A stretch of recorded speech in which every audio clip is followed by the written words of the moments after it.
Check out this self-watering rolling tomato planter from Vego Garden. We're going to unbox it today, so stay tuned and let's walk through it together. So let's cut in and see what we got inside. Oh, well packaged. We got some instructions here. Let's take a look. Now this is cute. I love the tomato cutout. Very creative there, Vego. All right, what do we got? Okay, some packing materials. Oh, definitely going to need that bit. So it looks like this is the sensitive part. Don't want to drop that or break it. So we've got our full line and refill line there. Very important piece. Let's put that aside. Some more packing material. Here's our parts. Looks like it's well labeled. Open that up. Oh yeah, lots of good stuff in there. Oh, I love how everything's made out of paper. That's really nice. So it's compostable. All right, so we'll break these out here shortly. But let's pull this base out and see what that looks like first and foremost. Okay, so it looks like it's got this liner. And, oh, I see. So the water is in this part here. And then the plant sits there, and that's how it soaks through. Very nice, self-watering. And then the spacing is probably where the basin of water goes. But we're going to find out. We're going to look at the directions today. All right, so we've got this box full of parts. I'm going to lay these out, open them up, and see what's inside. Let's see. Okay. So these are all the support rods. Don't want to lose those or drop those. You know, half the challenge with unboxing anything is making sure you put the parts somewhere where you didn't forget to put them. All right, we'll put those over here for now. Okay. Next. Ah, the curved rods. Ooh, pretty. I love the color on those. Looks like more curved rods. All right. Oh, I see. They're more of a 90-degree angle. And then I'm guessing this is where all the little bits are. Let's put that so it doesn't roll down there. Okay. Wheels, connectors. Oh, they're plastic. Oh, that's convenient how they can lip into one another. That should be pretty easy then. So we've got, let's see, parts list, assembly guides. Yep, okay. So we got to put the wheels on first. So we'll do that. And then we've got to put the water gauge in next. That's pretty easy. Then we'll build the frame and then top it off. All right. Oh, looks like there's sort of a high-level overview here as well. So that'll tell us which order to do it in. Probably important. All right, so let's get these wheels on. Flip this over. All right, so it looks like those wheels go in this spot. Let me grab the wheels. Now, these wheels are pretty small, but they're solid. Looks like they've got some ball bearings in them. They do spin, so you can see that they're not just static, right? They're completely 360 degrees, which is nice. All right, let's see how easy it is to insert these wheels. I don't see any particular orientation, so we're just going to pop them in here. Okay, so they go pretty snug. Stick those in. 1, 2, 3, 4. Done. All right, here's the front, and there's our little, water meter. Okay, can't wait to figure out how that works. All right, we're figuring this out together. There's been no pre-planning on this. Next up, we're going to push the water gauge into the planter as shown. All right, I guess I need to put this liner back in. Okay, we definitely want the Vego towards the front. Okay, that slips in. So this is our watering compartment here. Here's our water gauge. So this slips down into here. I see. Okay, and let's push that in. Ah, that was easy. Okay, so here's that water compartment I was telling you about. So that's really easy to plug. What's nice is it covers up, so it's not open all the time. And then you can see your water meter. And like I just said, this thing sort of slides in. So we've got this water gauge, which you can see it's got a nice reading on it. All right, next we need to push straight poles and curved poles into straight connectors, making 3 layers. We're going to take 4 of these straight pieces here. I'm going to stick those down in here. Looks like they sit pretty tight. And then we're going to make a ring and push the whole ring down on top. Don't think too hard. Just follow the instructions, Josh. All right. So we've got these 4 pieces, and you've also got these little connectors, these plastic connectors. It creates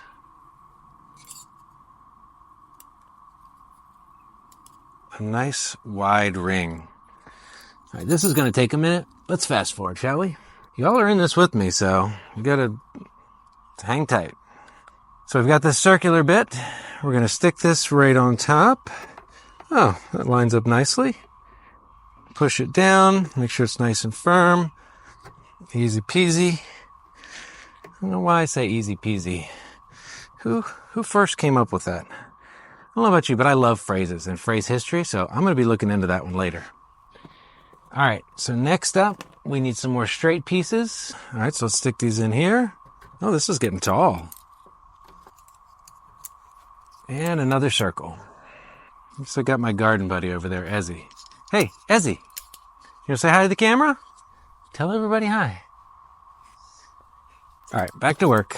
Enough distractions, thank you. Slow and steady, everybody. Wins the race. Best not to rush it when it comes to these things.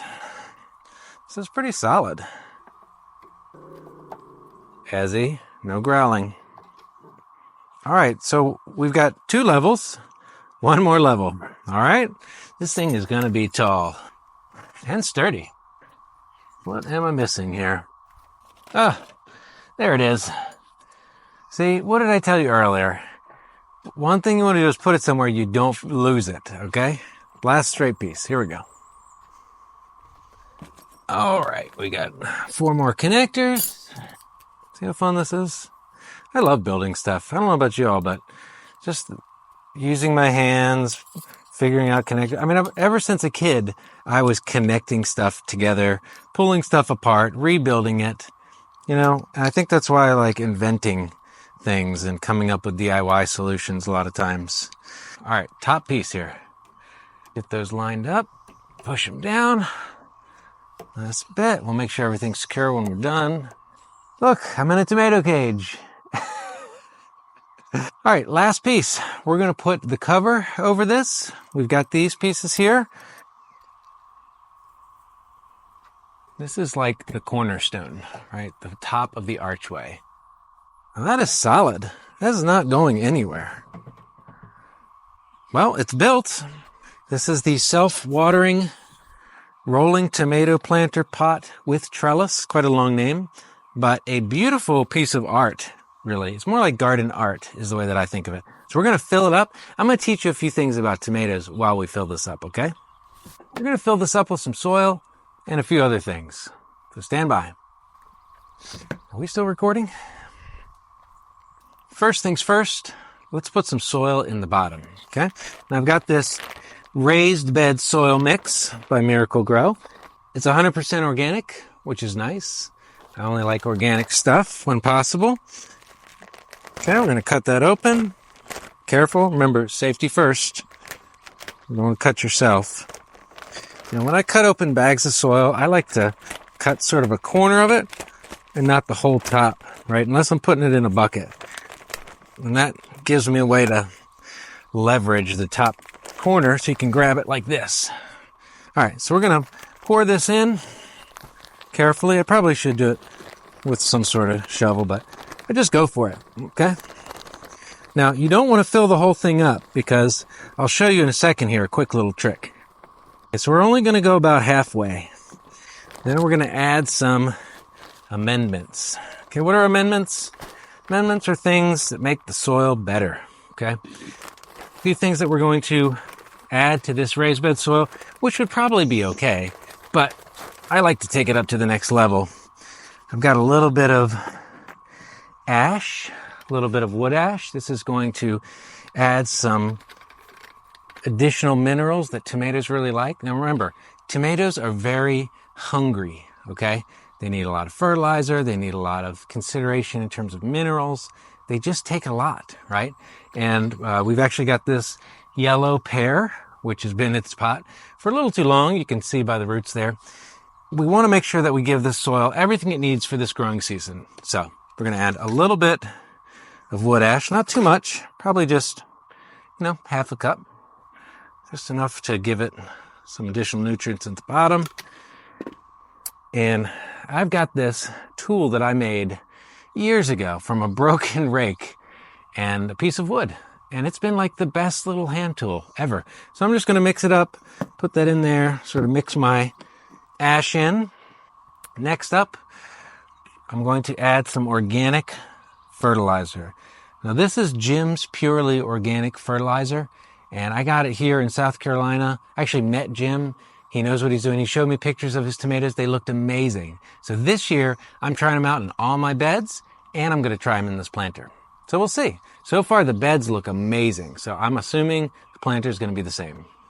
So we're going to put in, I'm going to try a half cup here. Mix that around in the bottom.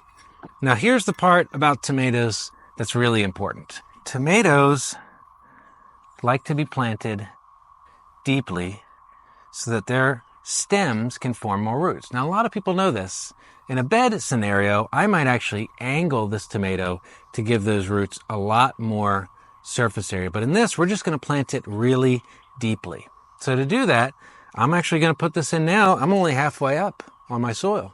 Also, one thing I like to do is prune out any bottom branches. So I'm actually going to pop this little branch off with my fingers. I'm going to toss that, and we're going to put it down. So this is a yellow pear. It is an indeterminate tomato, which means it's going to grow big and long for the whole season and be fruiting continuously. So we're going to see how this planter holds up to an indeterminate tomato.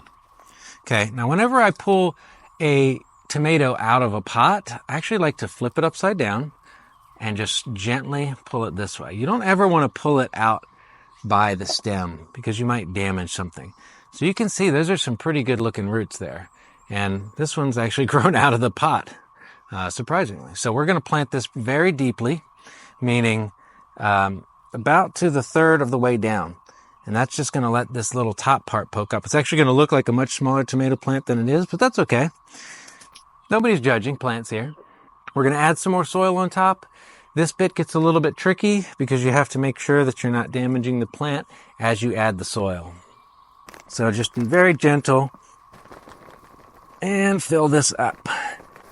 Now, once I get to about 2/3 of the way full, I'm actually going to add in a little bit more fertilizer because the roots are going to need to get to this throughout the pot. So we're about 2/3 of the way full. We're going to add a little bit more fertilizer. Remember what I said, tomatoes are hungry. And this was only half a cup. And Jim was telling me, really should do like a cup. So we're going to take his word for it. This thing is going to be the best tomato plant ever.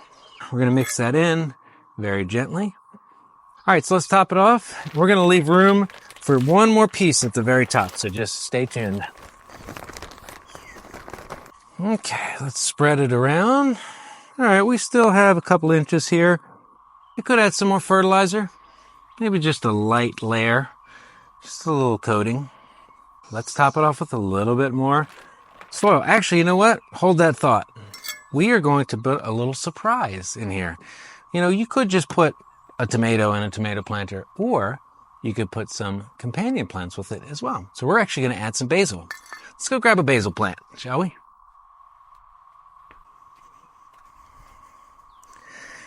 This is a tiny little basil I grew from seed. Actually, some seed that I saved. And it's doing okay. It's pretty small.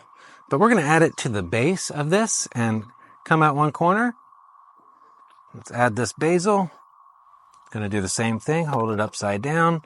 So let's add this probably somewhere in the back so it doesn't get in the way of my watering opening there. Now this is the last part. We're going to top it off with a little bit more soil. Going to spread that around, push our basil down. One thing that I do in all my planters is use a layer of mulch. And what mulch does is, and we've actually got some pine bark nuggets here we're going to use for mulch. What mulch does is it keeps the sun from drying out the top layer. It sort of locks down like a moisture cap on it. It also just creates a more enclosed environment so the soil temperatures won't go up and down and that the moisture will stay in the pot better. Now this is a self-watering planter. It probably would be okay because it's actually wicking from the bottom. We want to keep the top nice and moist as well. So I'm going to add a layer of pine bark nuggets to the top. Plus, I really don't like exposed soil because exposed soil is a good way for weeds to get in, and weed seeds and other things and pests. And so we're going to add just about an inch of pine bark nuggets to this. Plus, I like the look of pine bark nuggets. You can use other mulch as well. I find that pine needles are a bit much for planters because they stick out, they sort of fly everywhere. And these are really easy to grab. You know, you can grab a handful and put it there. And I'm making sort of a mess, but, you know, that's part of gardening. And life, really. All right, so we are all set. We've got this planted, but this soil is dry. We need that water to wick up from the bottom. So let's go get some water. So we've got our water. We've got our water opening. We've got our water gauge. So we're going to see how this works. I'm going to pop this open, flip this to full, and let's see what happens. Here we go. Sort of exciting. Oh, it's filling up. All right, let's wait till this little water gauge starts to rise. And that's going to tell us when we've got enough water. Now, we don't want to overfill it. But if we do, the nice part about this is it's actually got a way to drain the bottom. So you never have to worry about this overflowing and just holding water like a big bucket, right? Drainage is a key part of any plant. All right, so we're about halfway right now. So I'm going to get it all the way up to full, and then we're going to see what this little dial does at the bottom. Pretty excited. We're full. Look at that. And then we'll just cover it up nicely. We've got our little basil. We've got our yellow pear tomato. I'm going to put the label in so I don't forget what I planted, which happens to the best of us, really. Put our basil in. I think we know what basil looks like. Let's get our hose out of the way and let's see what this bottom piece does. You know, when in doubt, consult the directions. Let's see what it says here. How to operate. So straight up means maximum water capacity, 9 liters. Okay, so that's the 9. And then we've got minimum water capacity, 1.5 liters. So that's all the way down to the side. Water level regulator. Oh, so there's a water stopper on the end of this. Okay. So water stopper. So probably need to remove that. Oh, there you go.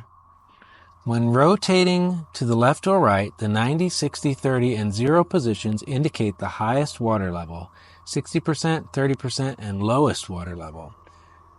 When using indoors, plug the stopper to prevent leakage. When using outdoors, we recommend removing the stopper to prevent rainwater from oversaturating the soil. Okay. We've got a stopper, a solid stopper, and it looks like we've got a cap, and the cap has these holes in it, and that allows water to pass through. So what I'm going to do is I'm going to remove the stopper, but I'm going to put the cap back on because this is going outside. So let's see if we can do that without draining all my water. Okay. So you can see how the water comes out. Now that's the 30% position. We don't want that. Let's see what happens at 60. So I've already drained some out. Now at 60, it's actually losing water. So that means I'm currently probably about 60%. So I'm going to keep it at 90, and then we're going to add a little bit more water back in. See what happens here. Let's test this thing. I always like to take things to the limit. I don't know if that's good or bad. All right. So you can see that water's coming out. We're at the highest maximum 9-liter capacity. And that's great because when it's raining, you don't want water sitting in the bottom of this thing filling it up. You want it to drain out. So That's a nice feature, but I'm going to save that stopper in case I ever bring this indoors. So final thoughts on the Vego Garden rolling tomato trellis planter. Pretty innovative. You've got a very solid frame here. It was pretty quick to put together. I believe the plastic combined with the metal is going to hold up because of how solid it is. There's really no metal pieces that are going to rust, which is nice. It's got some nice colors to match my other beds. I actually picked out this light fog gray. And this water meter is probably the nicest part because then you can see where you're at. You can know when it's dry, when you need to add water, and you can even add a couple other little plants in here. I mean, I could just do a tomato, but I added this basil because why not? It's more fun that way. So I'd love to hear if you've got one. Tell me what you think. Post in the comments. If you have questions about this, post in the comments. Obviously, I'm a big Vego fan. I've been that way for a long time, but this is the first time I've really gotten into their other products outside the raised beds and some seedlings. So I'd love to hear your thoughts on this video, what questions you've got. And remember, subscribe and follow me for more videos like this one.